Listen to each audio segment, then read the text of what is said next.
Hi, I'm Greg. I'm the lead singer for Lipstick Generation. And I'm Steve. I'm the bassist. And I'm still getting used to that name change, Steve. It's true. So today on the Lipstick panel, we're beginning an awesome, epic multi-parter on my favorite album of all time, Jim Steinman's Bad for Good. Ooh. So I love this album so much that I didn't want to just do an individual episode where we just rank the songs, because this album is epic. You know, basically every song is like 8 minutes long, it's ridiculous and over the top, and I wanted to do something ridiculous and over the top to celebrate it. Just like Jimmy would have done. So what I did was, on my birthday, I sent messages out to all of our former guests on the show, asking them to record just brief commentary on the album, you know, just to say, hey, this is Greg's favorite album, what do I think about it? Do I think it's great? Do I think it's terrible? And of course, most of our guests decided not to do it because they hate the album so much. It's fair. So basically everyone I reached out to said, no, I'm not interested. No, this is terrible. Kaleb Schweiss from Ultima Final Fantasy said, oh man, I wish I had known it was your birthday. I would have gotten you something like decent taste in music. Ooh. So, harsh. The vast majority of our guests didn't record little bits about Bad for Good, but a few kind souls went through the album and did record their thoughts. So what we're going to be going through on this multi-parter Bad for Good, we're going to be going through the pre-recorded segments from the friends and panelists who, you know, decided to listen to the album as a birthday gift to me. And you may be wondering, hey, wait, wasn't your birthday in January? Isn't this coming out way after that? Man, we've been busy. We got stuff to do, like change our name. Yeah, we had to change our name and like record a bunch of Game of Thrones songs.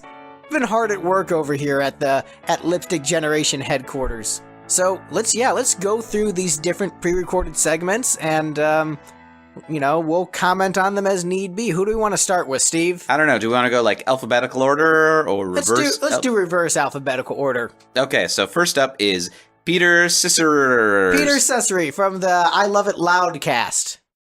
So let's rewind that a bit so we're not talking over it. And wait, were we not planning on talking over everybody? We were gonna like pause like Pot of Thunder style and then comment where need be. Oh. So I guess when you feel, yeah, you're not looking at me. So I guess.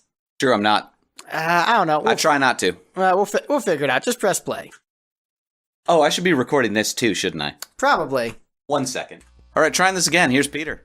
Hey, Greg. It's Peter from the I Love It LOUDcast. Hey, Peter. Giving you my review. So I'll just read through this real quick. So again, this is in regard to the Jim Steinman Bad for Good album. Okay. Overall, good. Not great. Probably would not be in my normal rotation. And released 4 years after Bad Out of Hell. Not any substantial lyrical or composition growth. Sounds like it stuck in 1977 as kind of like a Bad Out of Hell bastard son in a way. But anyway, fantastic album cover, over-the-top greatness. I love over-the-top album covers. I love the dramatic aspects of it. So the tunes, Bad for Good. Strong opener. Obviously, right off the bat, very Meatloaf sounding, and I would expect that. If I was at a party and this was playing in the background, I'd dig it for sure. Like the guitar playing, the riff and the pace. But the low end is weak. The drum mix is very weak. Good musical performances, though, overall. Lost Boys and Golden Girls, a little too dramatic and weak for a second track. Would have preferred something a bit more up-tempo for a second song to keep momentum going from the first track. Not a big fan of this track. Love and Death of an American Guitar. I love the spoken word, the wind howling in the background. Love the content and the campiness for sure. Nice little non-musical theatrical interlude, in my opinion. I paused for a sec. But what I would say, as far as Peter was talking about compositional growth, I would say that I feel like this is much more operatic than Bad Out of Hell. I think this was the first album where it really sounded like Jim Steinman was his own thing, versus Bad Out of Hell in a lot of ways sounds like a Bruce Springsteen parody. This is where like the operatic side of Steinman really comes out. I think it's a bit of a distinction where it is much more opera, the backing vocals are much more prominent. And I think, the backing vocals are more prominent because Jim isn't as strong of a singer as Meatloaf. So those are pushed to the forefront. And then he sort of kept that through the rest of his career with the Bonnie Tyler stuff, with Bat 2. Like, it became much more like this dark, gothic, dramatic thing, as opposed to Bat Out of Hell, which was much more Americana. Like, the Americana aspects are still there, but I think this brought in the dark, gothic thing that stayed through the rest of Jim Steinman's songwriting catalog.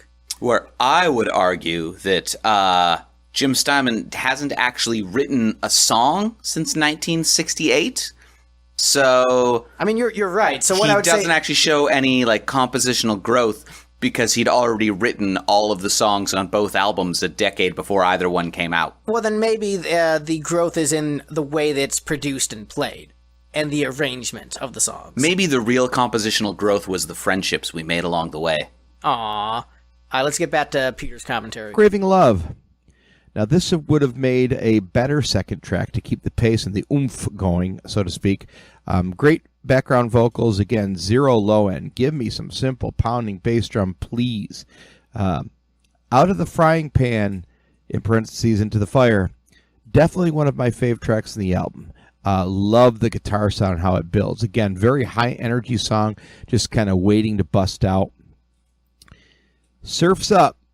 Started to notice many of the songs have a very similar melodic thread. Essentially all songs that you could see in a Broadway show, which again is kind of what Bat Out of Hell was like also, to be quite honest. So similar to previous tunes melodically and thematically, kind of a throwaway for me, really.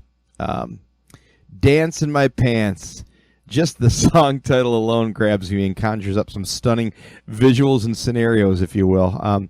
Made better and enhanced by the female vocal. Let the Party Begin. I know what you mean, Chickarunio. And Tundra, Wink Wink, if you get my drift.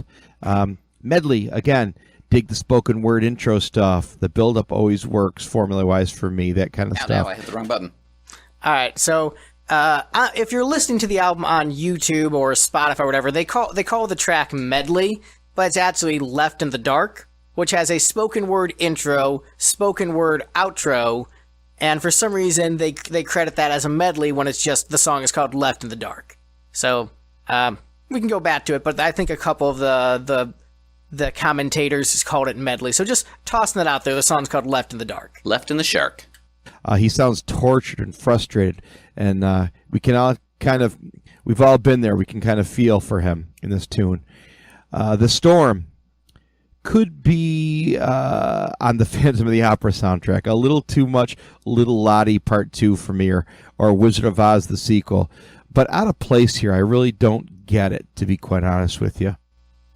All right, so Jim Steinman is like, I have a ton of money right now, and I have the power to have an orchestra play one of my orchestral pieces.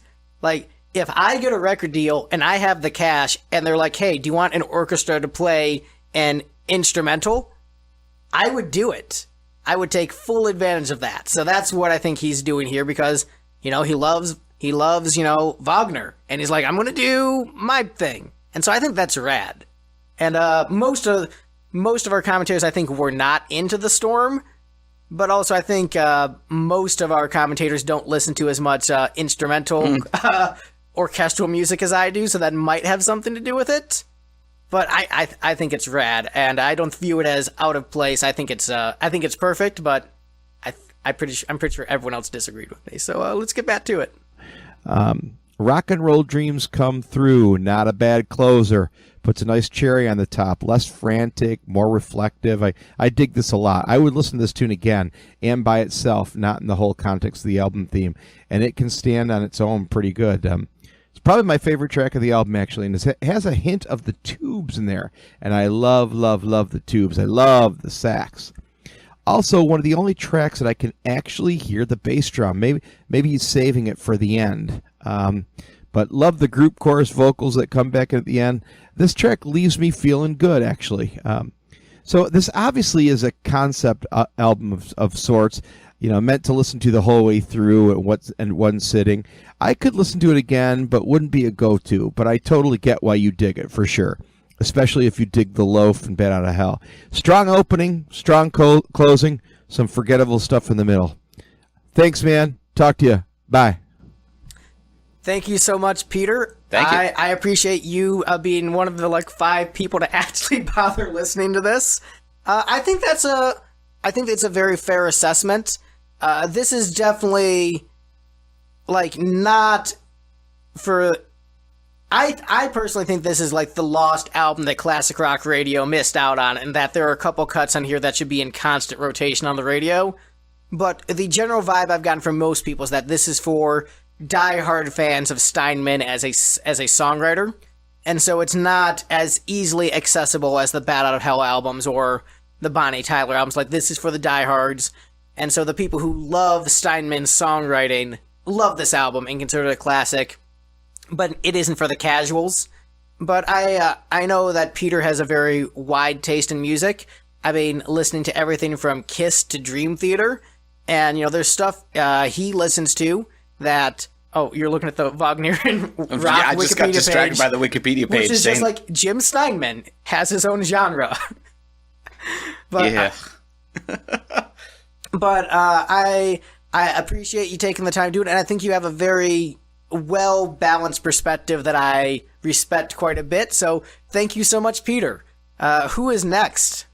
Sorry, I'm still reading through this Wikipedia page, and it says, so it's basically alternating Jim Steinman albums and anything else they think they can shoehorn in there. They're like, the Wagnerian rock includes Jim Steinman, maybe some Phil Spector, Bonnie Tyler's Faster Than the Speed of Night. Which is a Jim Steinman album. Well, progressive metal band Savatage, Pandora's Box, Original Sin. So it's here's... Maybe Pink Floyd, King Crimson, and Rammstein? I like how they stuck Rammstein in there. Right? That's precious. That's adorable. Just call it here's the Jim Steinman genre. It's its own thing. All right. Next up, we have Mike Walsh. Crazy Mike. Hi everyone, my name is Mike Walsh. I am a huge music enthusiast. My favorite style and era is 70s and 80s rock. Things like hard rock, classic heavy metal, pop rock, hair metal, glam metal, classic rock, Christian rock, soft rock.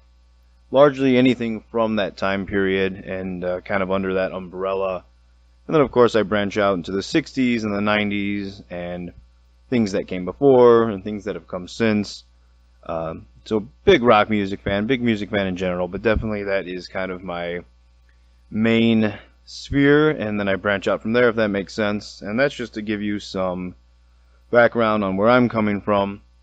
Of course, the reason that we are talking and listening today is to talk about Greg Troyan, or as I originally knew him, Bear Frog, and his love of Jim Steinman's 1981 solo album, Bad for Good. So we're going to look into that out. So, real quick to explain the Bear Frog reference. Back in my high school days, I was frequenting the KISS FAQ message board, and then eventually made my own KISS message board, and my username was Bear Frog. And so that's how I met Mike Walsh, whose username was Crazy Mike. So met him through the KISS message board hosting community. Yeah, it's really... They swapped tips on how to host a message board. But ironically, so Mike knew about this album before I did, and he doesn't mention it in his discussion here, but he actually was the first person to send me any songs from this album. He sent me the song Stark Raving Love in a private message. We were chatting about music. It's like, you should check this out. This is cool. And when I first heard the song, I was like, yeah, this is fine. And I wasn't immediately sold on the album. But ironically, Mike Walsh was the first person to send me any music from this album. Yeah, let's get back into Mike's commentary. Yeah, he talks for 18 minutes. I'll review that album and then talk about Greg's love of it and where that's coming from. And I'm super excited. I love talking, obviously. I love talking about music. So this is a great opportunity for me. My introduction to Bad for Good was sometime when I was in high school. I went to high school from 1999 to 2003. It wasn't right at the beginning and it wasn't right at the end, so somewhere in the middle of that, just again to give you kind of an idea of when this album affected my life. And I discovered it the way many people my age did online. It was like a Napster or a LimeWire or something like that. And I was so dumb and naive that when I was using things like that, I wasn't even trying to rip off artists. I didn't even think of it that way. I just thought of it as a way to discover music. And then when I liked music, I went and bought the CD. But so yeah, my introduction was the songs. I want to say this, the first song I heard from it was Bad for Good. And that is just absolutely an epic, awesome song. A big old long song. Clearly just defines Steinman-esque and just his notion of this grandiose, pompous, I say that in a good way, songwriting, storytelling style, just epic. Maybe that's why it's on Epic Records. But it's just totally Jim Steinman. The song Bad for Good is just amazing. It's as good as anything he's ever done. Obviously, we can just address it right away. A big criticism of him and the solo album, things like that, is that he is not nearly as traditionally good of a singer as Meatloaf, who he is most famous for working with. But that just didn't bother me. I don't know. I felt the passion. I felt the meaning behind the songs. It wasn't a deterrent for me. I can recognize that he's not, again, the greatest singer, but I don't hear it really as ruining the music for me either. So real quick to touch on that, I think that Jim Steinman as a vocalist, a lot of people criticize his vocals as he's not as good as Meatloaf, which, yes that's true. Although nowadays... I'm not going to get into that because, Jim is confined to a wheelchair right now, and Meatloaf is in failing health. So which one of these old men in failing health is a better singer? I don't want to get into that. I'm rooting for both of them to just, live happy, peaceful lives. But as far as Jim as a vocalist, I think Jim Steinman as a vocalist is just as good as those shitty new wave singers of the era. Think about this. This is early 80s. You had all those new wave bands where the singers sang very awkwardly and weren't necessarily traditionally good vocalists.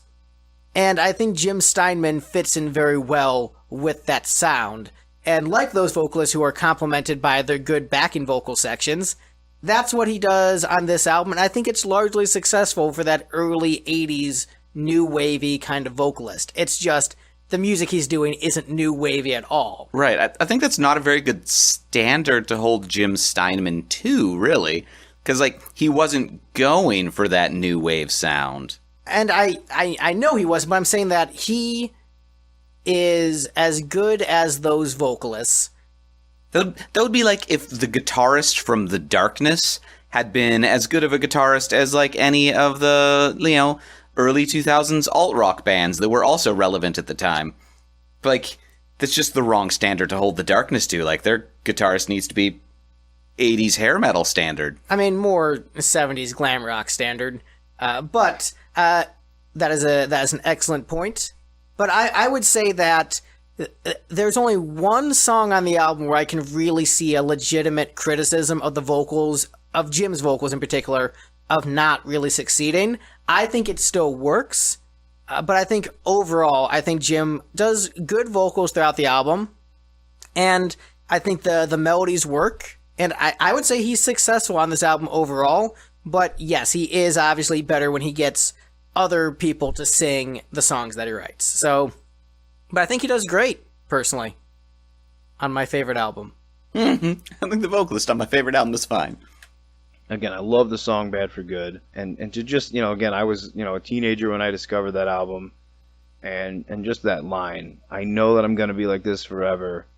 I'm never going to be what I should. And you think that I'll be bad for just a little while, but I know that I'll be bad for good. I mean, there's a reason that line is on the cover for the album. It's just, I don't know, it's an iconic line that just totally defines Jim Steinman, totally defines just kind of that teenage boy feeling and everything that you're going through at that time period in your life. Just an epic song. Sorry, I'm going on and on about it, but I love that song. Way later, obviously, way later than when I would discover the album. Meatloaf ended up covering it, and I don't think his version's as good. I think the original version is definitely by far the best. So I actually heard the Meatloaf version of Bad for Good first. As did I. And I thought, wow, this is a really cool song and has that classic Bat Out of Hell vibe. It's got Brian May on guitar, so it kind of sounds like Queen. It's Queen mixed with Bat Out of Hell. This is awesome. And then I heard the Jim Steinman version, and it crushed the Meatloaf version. And it mainly comes down to the Jim Steinman version has just way more energy to it. It's driving. I think Max Weinberg on the drums just absolutely kills it. And so that energy to it, there's just a sense of excitement, lightning in a bottle that the Meatloaf version, while still very good, and if it was the only version of the song that existed, it would still be a classic song. It's just like this version, just like the energy behind it is just so much more driving. It's a little bit faster than the Meatloaf version, so the complaint Steve has about Kiss songs are like, needs to be just a little bit faster. It's a little bit faster than the Meatloaf version, and so it completely works. The next song on the album is Lost Boys and Golden Girls, which I technically would have heard first before on Bat Out of Hell 2, which came out later in life, but I had heard it first in my life. Although I didn't really overly remember it because I had checked the album out from the library, so I didn't own it. So it wasn't something that I knew deep down well, every song on it. And Lost Boys and Golden Girls just wasn't one that had really jumped out to me on the Meatloaf album. It's definitely a good song. I like both versions. The original on Bad for Good, which is one of the few that Rory Dodd sings instead of Jim Steinman. I like the Meatloaf version.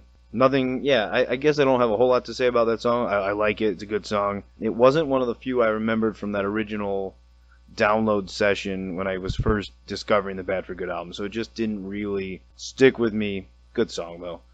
Next track, I guess, on the album is Love and Death and an American Guitar. And that definitely is one that sticks out to me. That is one of the first few I had downloaded. Totally memorable for me. It's probably the first time I had ever heard like a narrative track on an album. So it's basically just Jim Steinman talking, it's kind of like a poem, it's kind of like a story he's telling. It's really weird, but it's really cool. And I don't know, I just really liked that. Obviously, it's not the first time that had ever been done in music or sound recording history, but it was kind of my introduction to it, at least on like a musical album and not an audiobook or something like that. And I don't know, it's something about that is just so Jim Steinman to me, and I'm just like, oh, this guy's weird and artsy, but I really like this. So even though it's not a piece of music, it totally stood out to me, and still, it's kind of one of my favorite tracks on the album, even though it's not even a song on the album. So, I absolutely love everything on this album. So I love Love and Death and American Guitar. The first time I heard stuff like this was actually from The Doors and Jim Morrison. And that's where Jim Steinman said that he got the idea from monologuing in music from. And I think so Jim Steinman, he got the idea from monologuing from Jim Morrison and The Doors, which is another band I'm a big fan of. And that's actually a kind of a weird tangent, but I've noticed that as I've gotten older, I found less and less Doors fans, which maybe it's because, baby boomers are old and they don't go out anymore, and because, I'm mostly hanging out with hair metal guys and pop punk kids. They're just like, what? The Doors aren't either of those things. I can't like something that doesn't fit within the genres that I like. I like music that's good. The Doors not one of those things. The Doors is a fantastic band. Just the way they incorporated jazz, blues, psychedelic, like all together into a very unique experience. I just think they're a fantastic band. But what's interesting with Jim Steinman is that he took like the Jim Morrison dark monologue thing, and he made it less abstract and a little bit more goofy, where it became like, instead of it being like this weird abstract thing where you couldn't necessarily derive a specific narrative from it, and the Jim Morrison stuff was more like poetry than a story, Jim told you an over-the-top, ridiculous story with his monologues, but that's kind of what makes it awesome. And so the first time I heard this monologue was with Bat Out of Hell 2, and I didn't understand it at the time. I was confused by it. It was just like, I didn't understand how dark and serious it began, then how goofy it got at the end. But I get it now, and I love it. So I just absolutely adore the monologue. I've never actually heard any of the Doors. So did the Doors like do monologues, or? Jim Morrison would do monologues, yeah. Okay. Is that a live thing, or is that in the albums? Both. So there'd be different monologues only for the live thing. There'd be monologues within the songs, and it's like in Peace Frog, there'd be a little like, instead of there was a guitar solo too, but like there would be a breakdown section where he would just monologue in the middle of the song, and so I think it's just cool stuff, added a different flavor to it, and I like what Jim Steinman did where he took one of his influences and then like made it his own thing, where it was clear where he got the idea from, but he turned it into something that was uniquely his. And I think that's what an artist should do. Right. So, yeah, points for Jim Steinman on my favorite album, Who'da Thunk. Who'd have thunk? The one after that is Stark Raving Love, and that is, again, another song that I really am into. One of my first few memories of songs from that album. Definitely one of my highlights then, one of my favorites now. Again, a really long song, and not quite, a little bit, a minute-ish shorter than the 8+, almost 9-minute Bad for Good, but still a 7-something minute song. Just long and epic and entertaining, but you don't feel bogged down by it. That's what is amazing. You can just keep listening to it, and you're like, this is great. And then all of a sudden, the better part of 10 minutes has gone by. And it's just amazing that someone like that can do that and make it a good song. Of course, parts of that would kind of go on to become Holding Out for a Hero by Bonnie Tyler. I remember hearing that song at some point later and being like, oh, that's Stark Raving Love. What is this? This is on the radio, though. So it's just kind of interesting how Jim Steinman's body of work would do that. Obviously, he was the producer for that song and at least a co-songwriter. Don't quote me on if he was the only songwriter or just a co-songwriter on that. But Sorry. I was like, what's Greg moving around making all this noise? Oh, right. Right. I'm supposed to be like paying attention and stopping the recording every once in a while. Right. So with Jim Steinman is one of the only artists I know who does this, where he will rework his songs many times throughout his career and just like take a song and then write new lyrics for it or rearrange it and take pieces of this song and turn it into a new thing, where it's very obvious he's taking those same hooks and just doing something different with them. And I kind of find that fascinating because I can't think of another artist who really does it. And so when you look at the Jim Steinman catalog, it's interesting to see how one song morphs into another, and like motifs from certain songs reappear in other songs, where it's almost like the entire Jim Steinman catalog is one gigantic musical about the man's life. And that's a really fascinating thing. Like there's a piano riff in Left in the Dark that is also used for Crying Out Loud on Bat Out of Hell, that later becomes like the main hook for Seize the Night from Tanz der Vampire and Bat Out of Hell 3. And so it's interesting how he will take these motifs and then reincorporate them in different ways. And it's fascinating. It's, I probably like musical theater than most of our fan base, but I think that it's a super cool thing. So yeah, Bad for Good, Stark Raving Love, definitely two of my favorite songs so far from the album. And then Love and Death and An American Guitar, a highlight as a spoken track. Out of the Frying Pan and Into the Fire. Again, another one that technically I would have been exposed to on Bat Out of Hell 2. But just, again, not one that had stood out to me for some reason. Another good song. Just one that, there's times in your life where a certain song or whatever just doesn't jump out at you, or especially kind of when you're in that weird era of discovering music and you're pretty young, certain songs really jump out to you. And we'll kind of get to that with how Bat Out of Hell 2 affected me later on this Bad for Good review. But yeah, again, Out of the Frying Pan and Into the Fire, good song, very good song. Not one that I really remember from my early Bad for Good days. Same with Surf's Up. Probably, I guess, out of looking at these songs here, it would be a lower song on the album for me. Not bad, but probably, yeah. Out of everything we've reviewed so far, it's probably my least favorite. Dance in My Pants, again, probably, one that I'd rate a little bit lower on the album. So there's not too much to say about those two. Good songs, not ripping on them, but nothing special for me, nostalgia-wise. Left in the Dark is another one of the first few that I heard from the album, one that I really liked. A long song, kind of like a sad, depressing song, where Jim Steinman's been cheated on and just feels very betrayed, and that's just something for some reason that really speaks to a teenage boy, at least a teenage boy like me. I wasn't super popular or super cool or anything, and I was just all feeling this song, I'd probably get cheated on and be all upset about it, and I'm totally feeling this song, even though I had never lived a life experience like that. I don't know, I was just connecting with it. And so yeah, I would put that up there as one of my favorite songs on the album. One of the ones that kind of stands out to me the most and has the most memories for me. That might be the biggest one too, where Jim's voice does kind of I don't want to say fails it, because I like it, but probably one of the ones where you notice the most that he's not a powerful singer.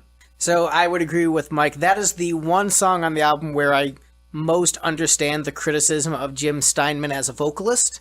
I think that it works for the song because he is meant to be almost crying on the recording. It's meant to be very emotional, heartbreaking, and him breaking down in the song. But I can understand, it is a bit of a weaker vocal in comparison to the rest of the album, where I think he's hitting the right notes, but he's hitting them awkwardly on the track. So I get why Left in the Dark might make you say Jim Steinman is not a great vocalist, but I think he picked the right ballad to sing himself, because this one was more about emotion and less about sounding pretty. It was meant to be a breakdown, and I think it succeeds in that. Now, when you say breakdown, you mean disrespect your surroundings? The Storm is an instrumental. It's cool. I don't really have a whole lot to say about it. Yeah, just kind of a cool instrumental composition, very orchestral and whatnot. Rock and Roll Dreams Come Through. Now that's one I've been looking forward to reviewing. That is probably the one that I knew the most from Bad Out of Hell 2, because I loved the version on Bad Out of Hell 2. Very good. That was probably one that stood out to me that most. And that might be why I sound kind of dumb about the Bad Out of Hell 2 album in this review, because when I checked that out from the library as a kid, I don't know, 8th grader or however old I was, that one just really spoke to me. So I listened to that one over and over, and it's almost like I didn't get to listen to much of the rest of the album before I had to take it back to the library. So I absolutely love the version on Bad Out of Hell 2. I really like the version on Bad for Good. It's a little more, I don't know, it feels a little bit slower to me, even though I listened to them recently, and they're not really, neither one's really much faster than the other or anything, but it feels a little bit slower to me and just a little bit more, a little bit less glossy. I don't want to say it's raw, because it's not like a raw punk rock song by any means, but less polished obviously than the Meatloaf version. It's again one of the few where Rory Dodd sings it, but yeah, really good. I might have to take the Bad for Good version if you really made me decide, but I love both. So real quick, I want to give a shout out to Rory Dodd, who I have developed a friendship with over the years. And that's a shout out to Rory Dodd, Carla DeVito, and Jim Steinman himself, who all have become my friends over the course of my life. Rory Dodd, a very talented vocalist, mostly known for backing vocals. So all the ahs and stuff, that very distinct Jim Steinman backing vocal sound basically comes from very Rory distinct Dodd. Wagnerian backing vocal style. Yeah, that's Rory Dodd. So I remember when I was in high school listening to the Ian Hunter album, You're Never Alone with the Schizophrenic, and there's a song called Ships where Rory Dodd does backing vocals on it, and as soon as I heard the song, I knew Rory Dodd was on the track. And so being able to pick out his backing vocals and music that he did has been very fun. But just Rory, Carla, and Jim have all been very supportive of my music over the years. They even, when we did the Conan song campaign, they shared it. And so it's very cool that people I grew up listening to and, were part of my formative years, sometimes when you meet your heroes, they're not cool, but the Bad for Good team have been... Cough, Gene Simmons. Cough, Gene Simmons.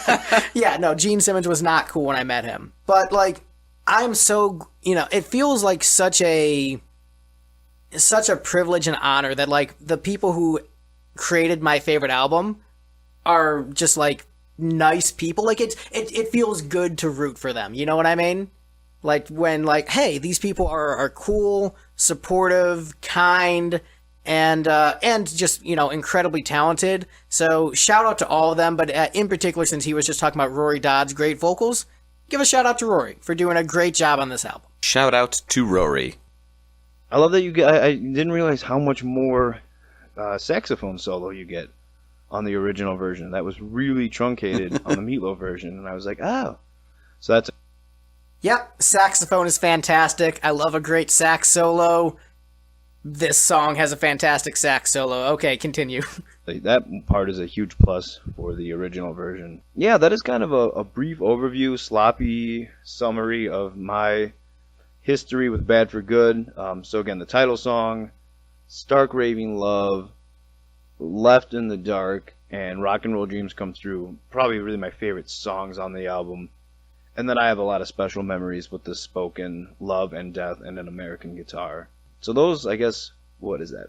Four songs and a track. So 5 tracks combined. That's really my main memories of this album. Even though I ended up downloading all of it, it was kind of one of those things back then. You would download what you could get before your internet connection went bad or something, or before you got kicked off of LimeWire or whatever it was. And if you guys can relate to this, then you know exactly what I'm talking about. If this isn't from your time period, then you're like, what is this guy rambling about right now?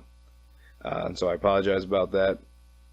I want to meet the person who's not from this time period. So, a younger kid who's super into Bad for Good. If you are under the age of 25 and you think Bad for Good is awesome, please at me. Tweet me and be like, I love Bad for Good. I'm like, tell me your story because I want to hear it. If you can't relate to this content of I don't know what LimeWire is, but Bad for Good's a great album. I got it on the Pirate Bay. Yeah, please at me. Okay, sorry, continue. So yeah, then the next part I want to get into is just why is this Greg's favorite album of all time? Instead of beating around the bush and being like, oh, do I agree or disagree? Wait till the end. I'll just straight up come out and say it's not my favorite album of all time. It's not in my top 10. It's not in my top 20. But that's not an insult, really, because, I own a few thousand albums at least. And then all the other ones I've heard, I've heard 3, 4, 5, 6, 7,000 albums in my lifetime. Most of those, over, many times. A few just once or twice, but... So that's a lot of music that I've really digested, and for me to even say I really like this album, I still think is a compliment. It's not an all-time favorite for me. At the same time, I wouldn't say he's insane. I love that this is someone's favorite album. To me, it's unique enough and interesting enough where I'm like, okay, not my favorite album of all time or even a contender, but kind of a cool pick. There's certain albums out there where if someone was like, oh, that's my favorite album of all time, I would be like, that's a poor choice. I just totally don't understand that or connect with that. And this is not the case. I think it's cool. I would largely say probably going back to the title song, Bad for Good, and that line I mentioned earlier. I know that I'm going to be like this forever. I'm never going to be what I should. And you think that I'll be bad for just a little while, but I know that I'll be bad for good. I'm assuming he's never actually told me this, but I would think something like that really spoke to Greg as well. And I don't know exactly what age he was when he discovered this album. The answer is yes. Of course that line is so visceral in my gut. Feeling it from the heart, from the soul, from the groin. feeling that lyric everywhere. So yeah, yes, 100% relate. That is very relatable content for me. So yeah, you absolutely called it, Mike. You know me pretty well. Greg's gonna be bad for good. I had already heard it before I met him. I don't know when it came into his life, but I know he had to be young. I know he had to be young because I know he's known it for years, and he's younger than me, so he had to be a teenager as well. And that just really must have spoken to him. And I know obviously he just loves Jim Steinman, so he's clearly going to love these compositions. Again, just that big, long songs, for the most part, over the top.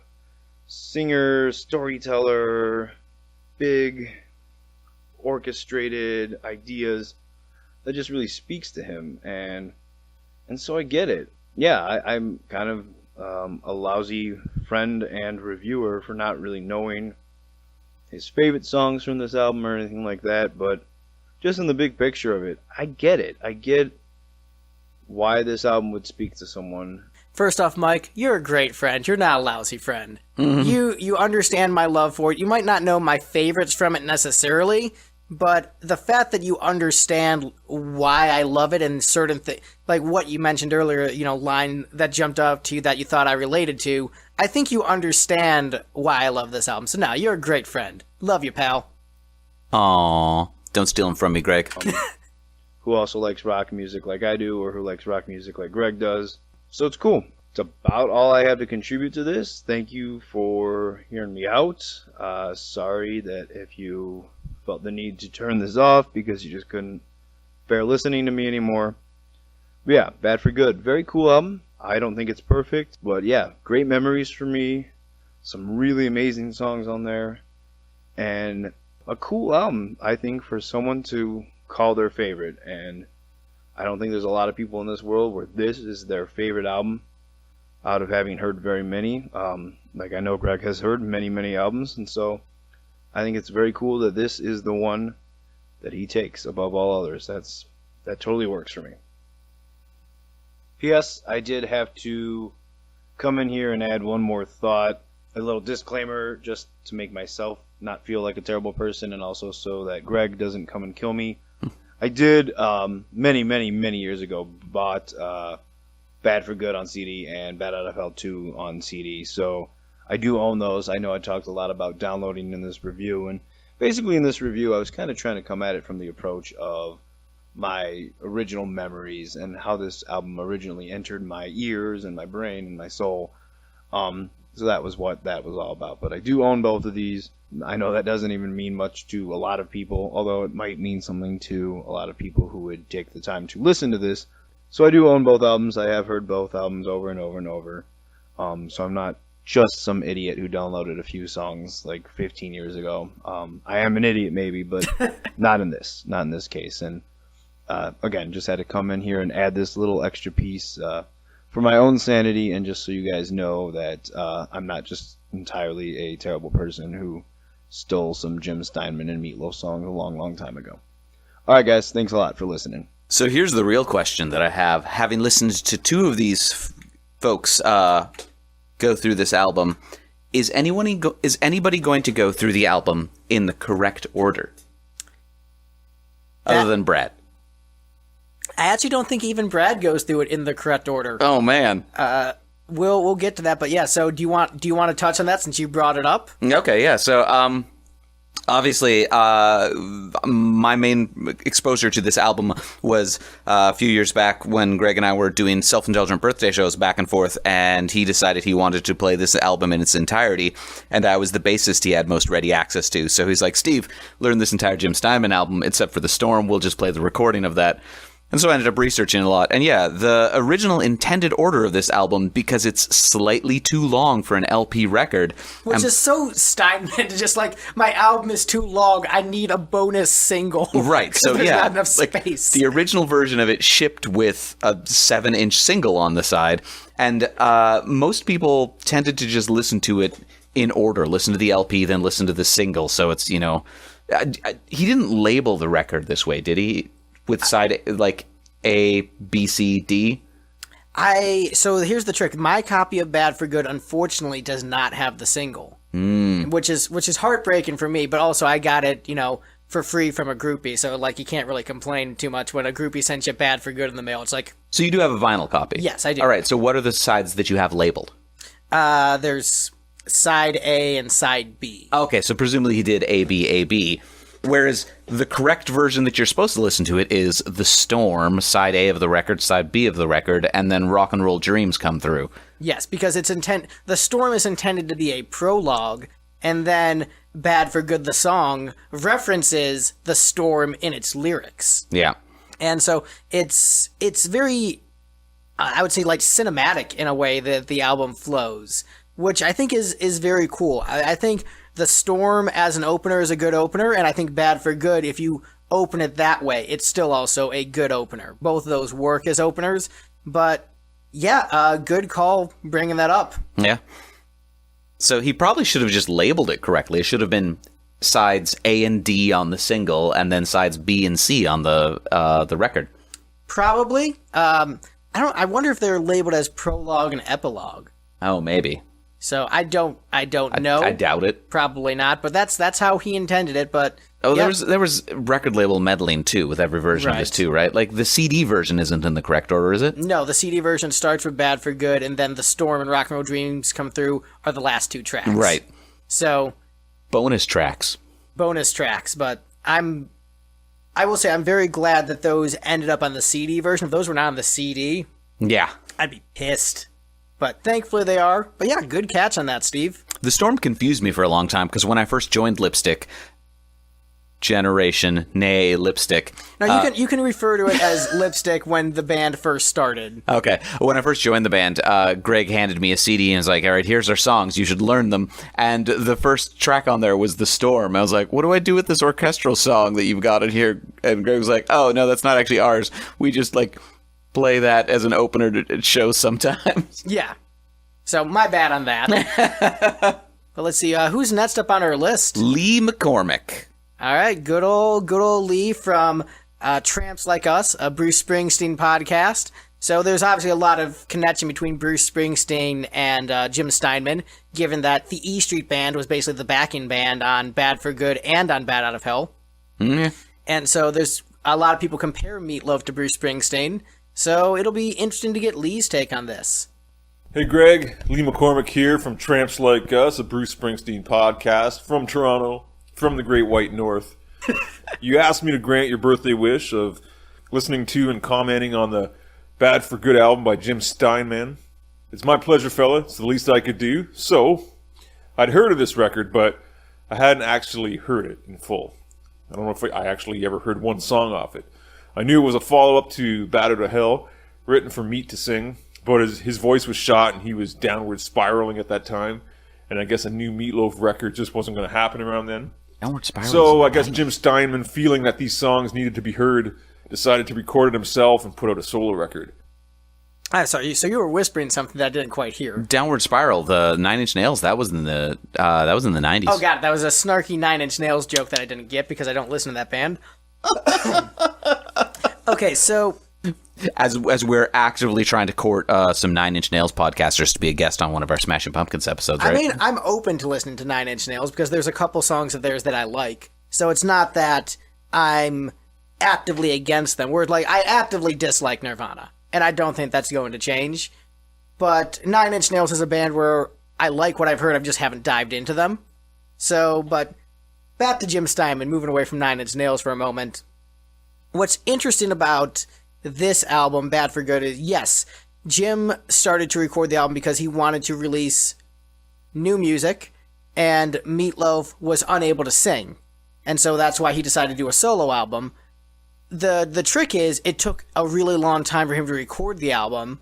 You know, Jim being a perfectionist, taking a long time, the orchestration, the performances, and, you know, I probably suspect difficulty on his part recording the vocals. I imagine it took him a while to get the takes right, and I think the end result is good, but as someone who isn't as great of a vocalist, and it's more... Actually, I'm going to take that back. I'm an okay vocalist, but it is harder to, you know, get good takes from me sometimes if the melody is difficult. So I think it might have taken him a while to get those vocal takes right, especially in the era of vinyl and tape and not having as much studio trickery to get away with.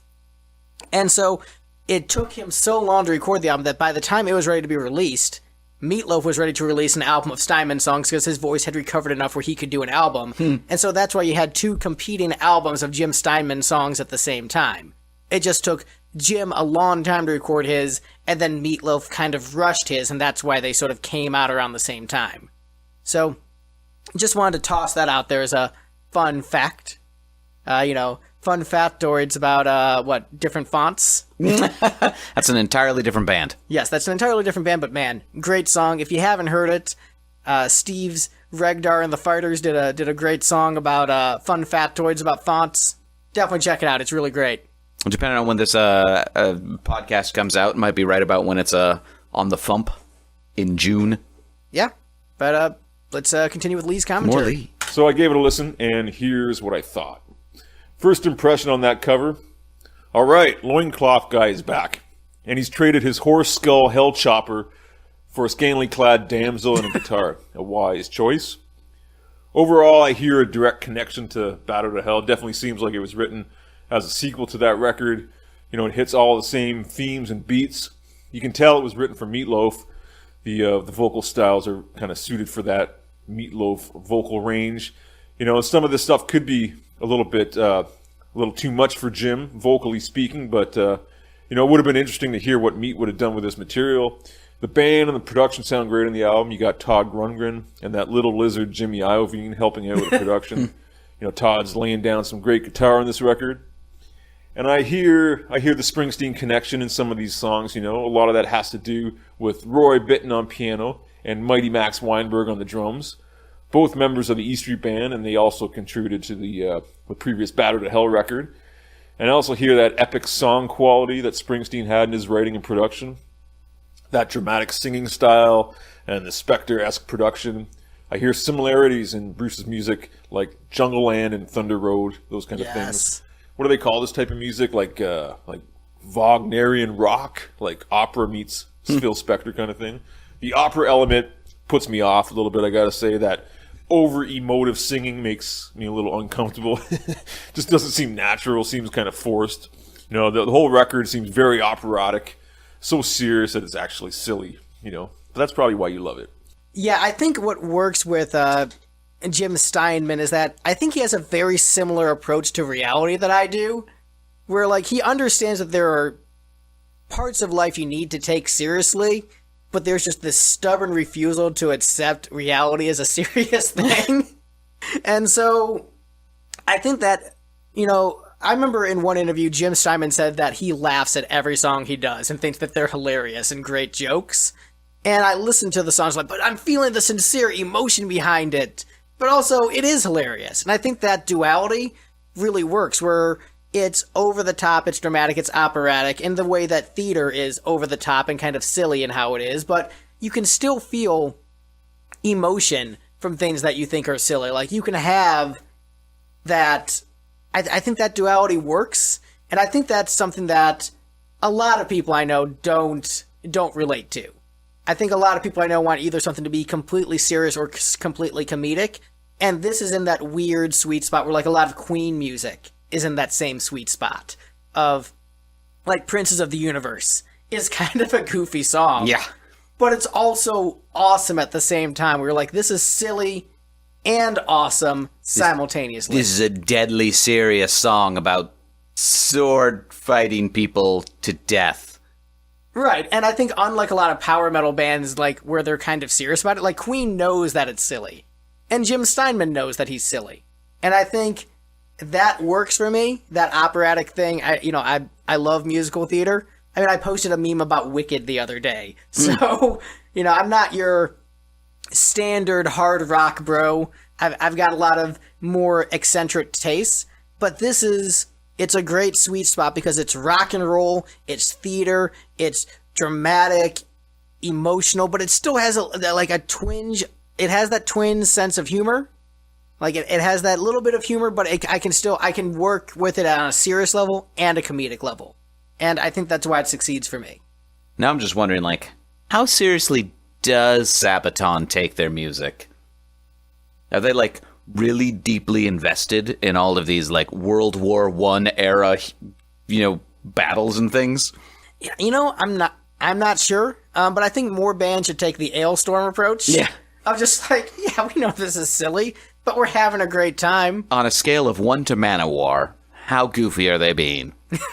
Hey, man, when freaking they're singing about, you know, dying and going to Valhalla, I relate to that. I believe them. They're going to Valhalla. So, being true to the lipstick panel concept, I played the album and ranked each song. So, here's where they placed for me, worst to best. And I included both of the bonus tracks. So, coming in at number 10 is The Storm. You know, hard to listen to this song not knowing the story or concept or seeing a visual. You know, I love orchestrated scores a lot, but out of context, it doesn't really do anything for me. I assume this was intended as a prologue, introduction kind of thing, setting up the themes in the album. Yep. Man, freaking shout out for Lee. Just like, I mean, and So far, he's got the order right. yeah, he's got the order right. He mentioned Wagnerian rock. Like, all the things that we referenced earlier, he is referencing. And that's not to say anything bad about the other commentators, because I think everyone is contributing something great. I thought, you know, Peter's analysis was great. Mike's, you know, was great as to how it related to me. But, like Lee is freaking knocking it out of the park with his analysis. So, good on you, Lee. Number 9, we have the song Surf's Up. Not the non-surfing, spiritually questioning Beach Boys song. On first listen, you know, it's just a slow ballad, whatever. Number 8, Left in the Dark, another slow ballad. It's got that spoken word stuff at the beginning. You know, that really scared me when I heard the Battle of Hell record for the first time when I was a little kid. Vocals are kind of rough by Jim on this, I think. Vocals are kind of rough. Kind of reminds me of that vampire puppet show from that movie, Forgetting Sarah Marshall. What? So, do you ever see Forgetting Sarah Marshall?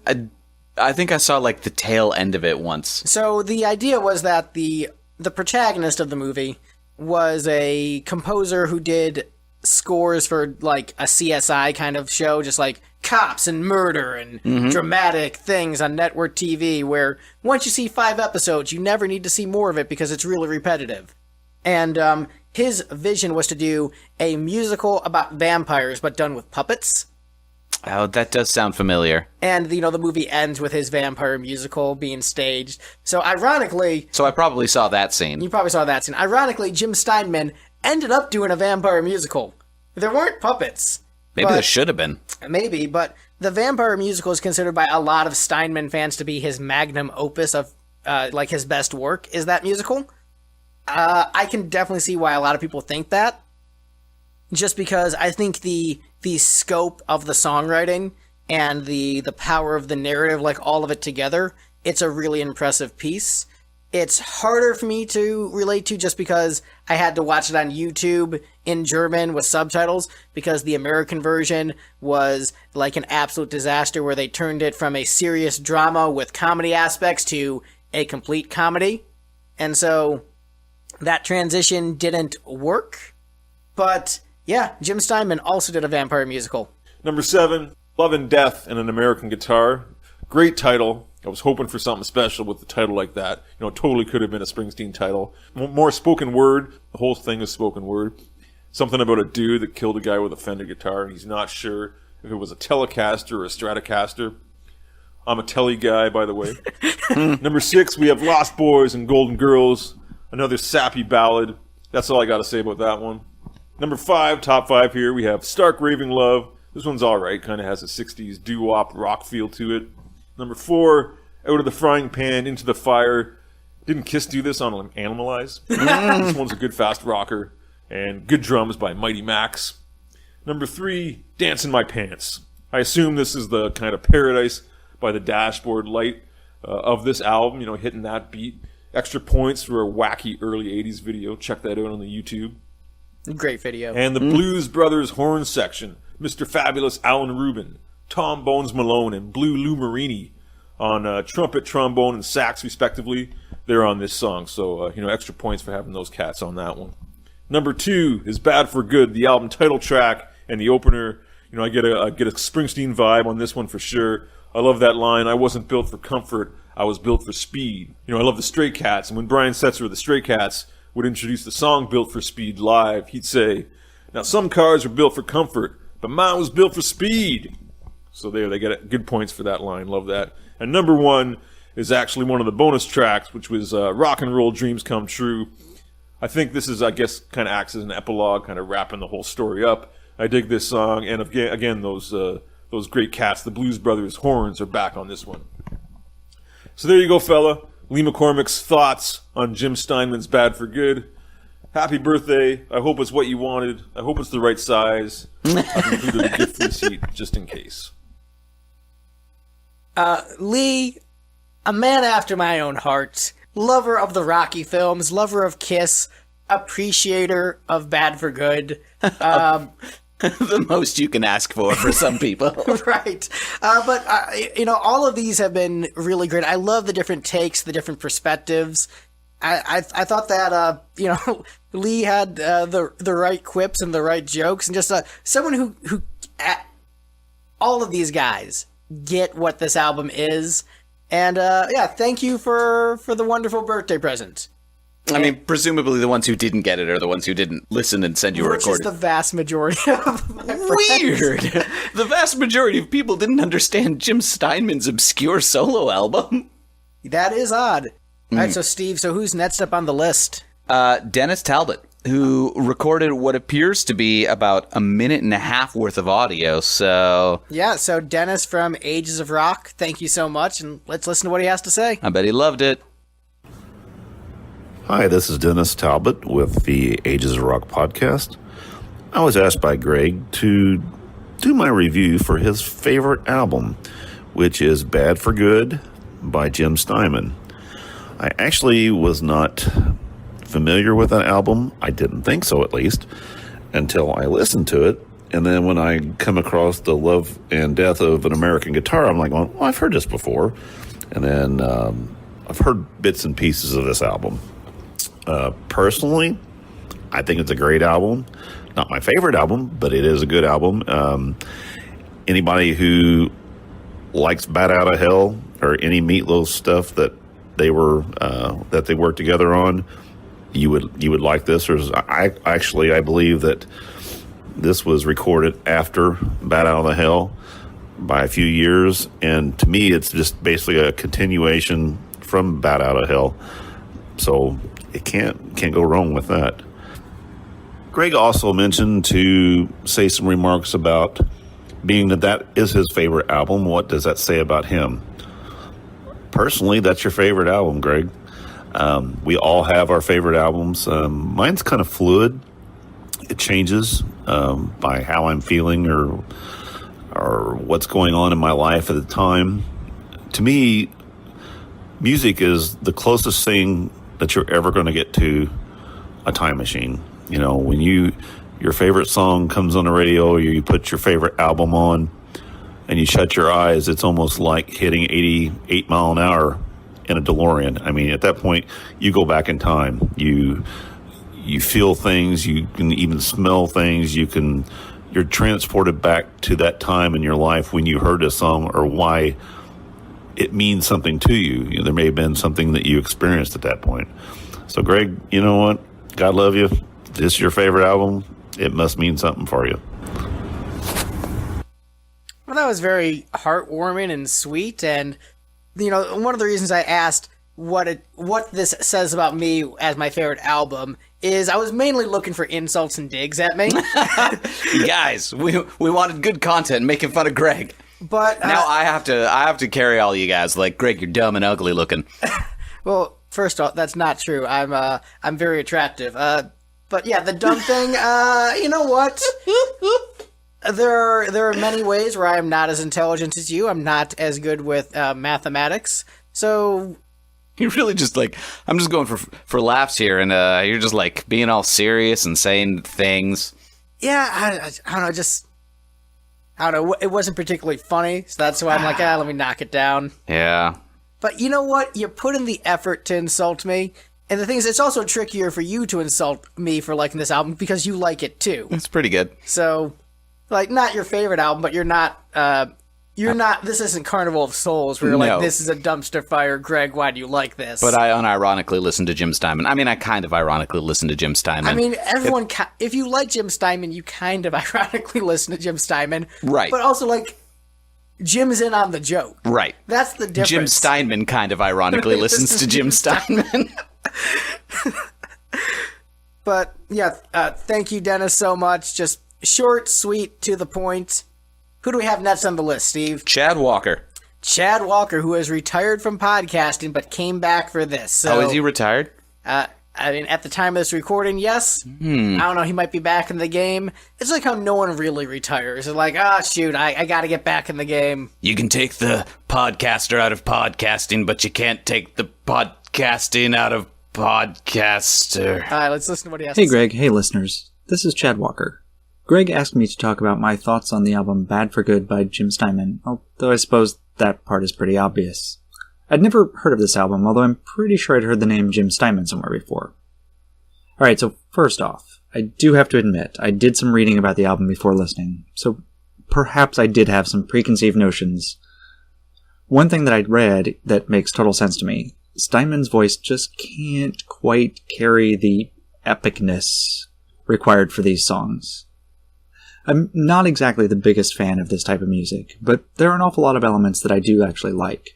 Like, for example, I love Total Eclipse of the Heart and Paradise by the Dashboard Light, although maybe that one hasn't aged quite that well, which both obviously get referenced on the album. But sustaining that idea and those kinds of music, that kind of music for an entire album, yeah, it's gonna get cheesy real quick. And it does.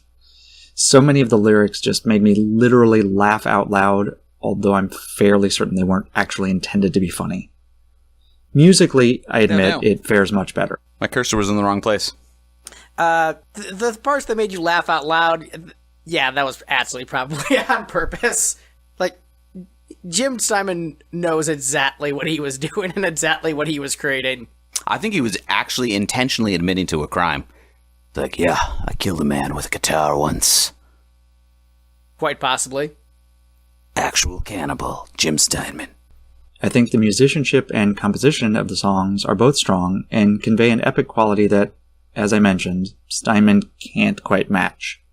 Yeah, maybe, okay, it's kind of dated, but I grew up in that time period and, well, yeah, I'm kind of okay with that kind of production and that, well, like I said, cheesiness. There are a few specific songs that I would also like to go ahead and comment on. So let's start off with a couple of mostly good tracks. The opener and the closer, Bad for Good, and Rock and Roll Dreams Come Through. These are probably the only two I might actually consider listening to again. They're not perfect, but man, if someone else sang those, they really could have been big hits, I think. Okay, well, maybe Bad for Good is a little long, but I mean, come on. Total Eclipse of the Heart, Paradise with the Dashboard Light, they were long and they got airplay, so whatever. Honestly, however, that's about it for tracks that I actually enjoyed. Most of the rest are kind of meh, but a couple do deserve special mentions for being particularly bad. Medley. Wow.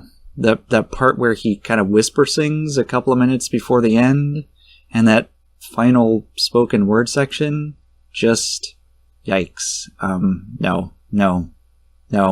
Could not do that. Nope, couldn't listen again when I listened to the album again. Nope.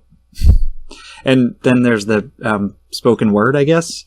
Love and Death and an American Guitar.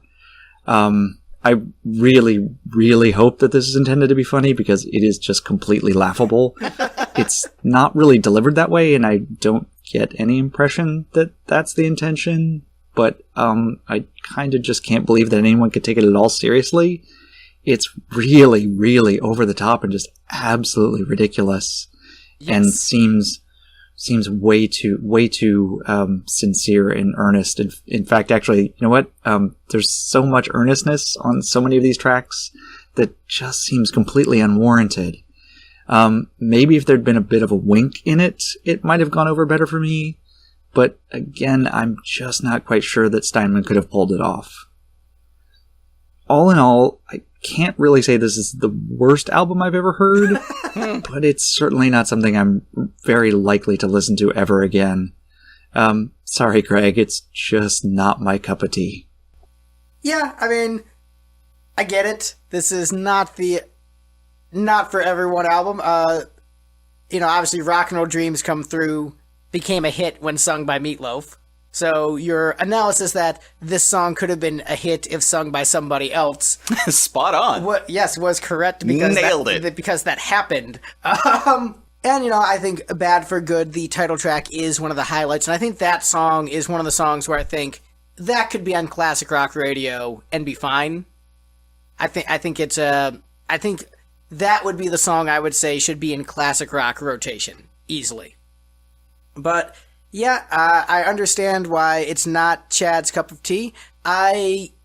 Interesting his comments on the production being dated, in the sense that there are certain recordings where you hear them and you clearly say, oh, that is definitely a 70s album, that is definitely an 80s album. Like there are certain, like we were talking about Mountain earlier today. Yeah. Like that is very, when you hear those albums, they clearly sound like a 70s band.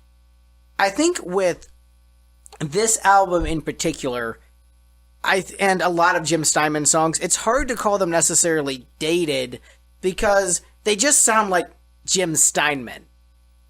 And it's hard to say, oh, this sounds like an 80s album, this sounds like a 70s album, because it doesn't sound like anything else from the decade, really. And so it's harder for me to grasp the dated argument on this, where if you heard Bad for Good, this is an 80s album, but when you hear it, do you immediately think 80s production? Honestly, I hear this album and I think it keeps on throwing me off. You keep on asking these questions of podcasters that we just heard talking, and I'm waiting for them to answer. Then I remember, oh, right, their parts are pre-recorded. I'm the only one to answer. No, honestly, I think 70s when I think of what a Steinman song sounds like. It sounds like a song from the 70s. Right, but you hear this is an 80s album. Yeah, and I think to a large extent this style of production, I guess, peaked in the 80s in that the sound that Jim Steinman was going for got about as good as it does in the 80s. But like Total Eclipse of the Heart, when you listen to that song, it doesn't even sound like an 80s song necessarily. If you had said that was from the 70s, I would have bought it. So a good example of this, I think, is Chinese Democracy. When that finally came out, a lot of reviewers were saying, yeah, this is a pretty good album that would have been just great if it had come out, 2 years after the previous one. But at this point, so much time has passed, it just sounds like the exact same thing that was already happening. Just like certain styles of production tend to hit a peak where you can't really do that style any better without fundamentally changing what it is. Right. So you can't do Steinman style production better now with all the technological advancements that have happened than you could have in the 80s. Maybe some parts of it are easier and faster and cheaper, but you just that style's not going to improve. Guns N' Roses style hard rock is not going to get better. All you can do is just get cheaper and faster recreation of the sound that already happened. Right. So, but would you say that the sound is dated? Because I think it's just distinct, but I don't think that necessarily makes it dated per se, because nothing else sounds like it. I think it places itself in a certain time period. All right, but let's take it doesn't sound like if you recorded a new album that sounded like that now. If you listen to some Brian Scary kind of thing. Brian Scary was recording his albums a decade ago in the 20-aughts, I think, or maybe the early 2010s, and it sounds like this kind of thing. And it has a sort of retro sound that it doesn't sound like it should have come out in the 20-aughts or the 2010s. Which you could call dated, I guess. It's just one of those things where the zeitgeist isn't there anymore, so or isn't anywhere near there anymore. So it sounds like a product of a different time. Well, let's bring up your girl Celine Dion for a second, and it's all coming back to me now. Does that sound like a 70s song then? Celine makes it a little bit weird in that she over emotes in a strange way that makes Steinman sound a little wonky. I mean, but it's very much a great take on a great song. And I feel like just there are certain bands where if you said that Kiss if you said that 70s Kiss sounds like a 70s band, it sounds dated, I get that. Right. Because there were other artists in the zeitgeist doing that same thing around the same time. And so, but that's where Jim Steinman is weird, because there's not really other artists doing the same thing. I mean, I guess if you stretched, you could say Electric Light Orchestra, Queen, and Bruce Springsteen. But Jim Steinman production is a very different animal from the production of those bands. I guess the point I'm going for is like once a tone hits its peak, then everything that sounds just like that sort of feels forever frozen at that time period. So, like, honestly, it is a little bit weird in that these sorts of songs sound like 70s songs to me. They don't sound like 80s songs because they're not... I think, that just might be me being a bit too young to remember the timeline here accurately. But it seems like this is a style that, hit its plateau. It feels like it should have been in the late 70s, but I guess some of it was into the mid 80s. And then everything since then is just staying on that same plateau, really. Right. I just think, for me, I actually can notice some 80s-isms in the production. Like a little bit of that, where like some of the guitar tones I recognize as more 80s than 70s. Mm-hmm. And so I recognize that, but in terms of just like the way that the piano and drums sit together, the way that the vocals sit in the mix, I don't think that's necessarily very 80s at all. It's very much a 70s sounding album in the 80s. Yeah. Or 70s Steinman sounding, but not really sound like anything else from the 70s. Right. But I think, there are a couple different things that happen at any given time, right? So, like, the mid to late 90s still had some of the grunge revolution going on. It had the weird alt rock thing going on. That was when we started to get into the early stages of like the Latin explosion, and then like the super polished late post grunge alt rock thing. And like you had a couple different major zeitgeists all happening at the same time, and they all sound like a product of that time. Right. Like NSYNC sounds like an early 2000s and 90s band, in the same way that Ricky Martin sounds like a late 90s early 2000s Absolutely. band, but they sound very different from each other. Right, in the same way that